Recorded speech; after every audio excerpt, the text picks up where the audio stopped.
Berhubung mereka banyak alat, dari sana jalan, dari sini jalan, jadi beginilah. Jadi jalan itu hanya jembatan yang belum waktu itu, tetapi mereka ada anunya, ada melewati air ini dibuatnya. Bumi Tambun Bungai, Bumi Pancasila, Provinsi Kalimantan Tengah, banyak menyimpan kisah yang bersejarah. Salah satunya yang sudah pernah terjadi, bahkan mengagumkan untuk dikenang, yaitu jalan buatan Rusia sepanjang 34 km yang diinisiasi oleh Presiden RI pertama, sang proklamator Insinyur Soekarno, sering disebut Bung Karno. Kami mencoba menelusuri jalan buatan Rusia ini, mulai dari titik 0 hingga 34 km panjangnya. Terlihat masih kokoh dan tidak berlubang sepanjang jalan, serta mulus dilintasi. Konon katanya, pembangunan jalan buatan Rusia ini menyimpan cerita panjang, menginspirasi banyak orang, dan pernah mendapatkan sentuhan tangan-tangan dingin kalangan ahli dan profesional dari Rusia. Jalan ini sering disebut Jalan Rusia, Jalan Tangkiling, atau Jalan Cilikriwut. Gugusan jalan ini memang dikenal dengan kualitasnya istimewa dan menjadi yang terbaik di Pulau Kalimantan. Karena memiliki struktur tanah dan jalan yang kuat dan berdiri di kawasan yang dulunya hutan dan gambut. Kepada RRI, seorang saksi hidup yang pernah menjadi kepala desa waktu pengerjaan proyek jalan ini, Epep Tuah Rawai, usia 90 tahun, mengatakan saat dibangun, seluruh material alat berat hingga mesin pendukung didatangkan langsung dari negara beruang putih Rusia. Sesekali menerawang, ia berkisah bahwa terlihat sekali perbedaan penanganan dan pembuatan jembatan yang dikomandani tenaga profesional asal Rusia. Ia melihat sendiri proses penggalian dan penimbunan tanah, serta pengerukan sungai gambut yang kemudian diisi dengan bebatuan dan pasir tebal dengan cara tidak sembarangan dan tidak bisa dilakukan oleh teknisi biasa. Selain tim ahli dari Rusia, proses pengerjaan jalan yang memakan waktu hampir 3 tahun ini disokong dan digarap secara bersama-sama oleh warga Indonesia dari lintas agama, suku, dan golongan. Tahun aku tidak ingat, pokoknya tidak jauh lah daripada 58-57 kah rasanya jalan ini mulai. Jadi jalan mulai, batu dari sini diangkut ke Palangkaraya, kan dari sini jalan juga dibikin. Jadi rupanya ini kan 2 cabang itu. Oleh karena itu jalan perusahaan ini memang besar, orang-orang Rusia itu mungkin di sini.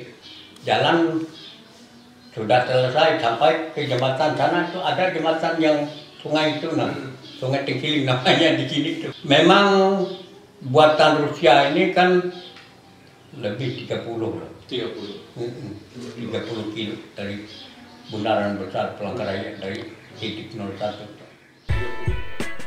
Sementara itu, seorang sejarawan Kalimantan Tengah, Gauri Vidya Daneswara, menyebut selain karena faktor kedekatan Bung Karno dengan Blok Timur, khususnya Uni Soviet waktu itu, tenaga ahli dari Rusia memang sengaja dipilih untuk menangani konstruksi dan arsitektur jalan, bukan lain karena kompetensi dan keahlian tenaga handal profesional insinyur-insinyur Rusia pada waktu itu.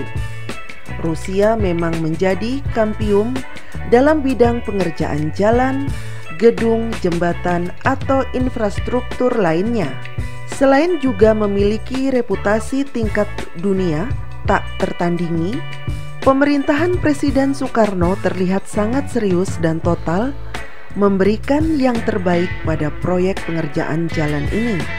Awalnya pembangunan jalan ini ditandai dengan ayunan mandau Presiden pertama RI di sebuah tiang pancang di Bukit Jekan 17 Juli 1957. Rencana awal, proyek ini sebenarnya memiliki panjang lebih dari 100 km.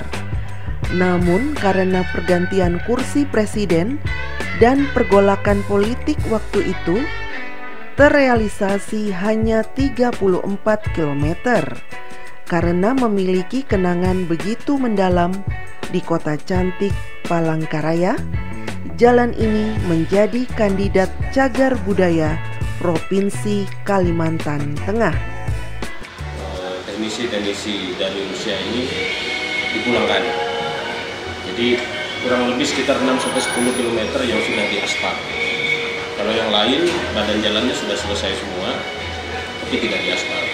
Nah, setelah Gubernur Kalteng, Pak Kiri meninggal, barulah nama jalan ini kemudian disebut dengan Jalan Cilikriwut. Kalau sebelumnya orang tahunya poros Palangkaraya Tangkilin.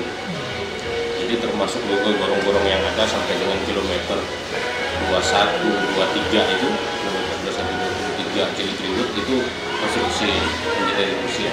Mereka teknisinya ya, tapi tenaganya itu tenaga lokal. Tidak hanya orang Kalteng, tidak hanya orang Dayak, bahkan saudara-saudara kita dari wilayah timur juga.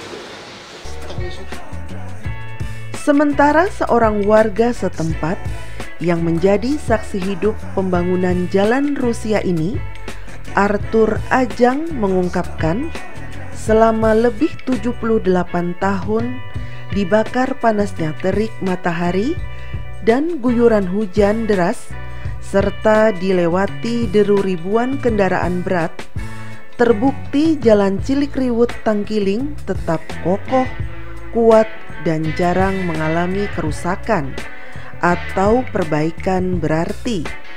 Jalan ini menyimpan beribu kenangan bagi warga sekitar dan juga warga asli Palangkaraya. Kawasan yang dulunya berupa hutan sungai dan gambut tebal yang rasanya mustahil menjadi sebuah jalan istimewa, ternyata menjadi kenyataan. Pengalaman saya pada waktu saya lulus sekolah dasar tahun 1964, proyek jalan Kalimantan itu dikerjakan oleh Rusia mulai tahun 1959 atau 60. Itu diperkirakan pada waktu itu jalan itu dibuat oleh orang Rusia yang pada waktu itu pada zaman Presiden Soekarno atau presiden kita yang pertama. Jalan Rusia ini memang merupakan potongan mimpi seorang pendiri bangsa yang ingin suatu saat kelak kota Palangkaraya menjadi ibu kota negara Indonesia. Walaupun kini tinggal sebuah memori, namun setidaknya jalan sepanjang 34 km ini telah menjadi hadiah termanis Bapak bangsa. Walaupun cita-cita Palangkaraya menjadi ibu kota negara tinggal sepenggal kisah lalu, namun jalan Tangkiling ini telah berdenyut kencang bagaikan nadi yang telah meniup jantung kota Palangkaraya terus berdetak.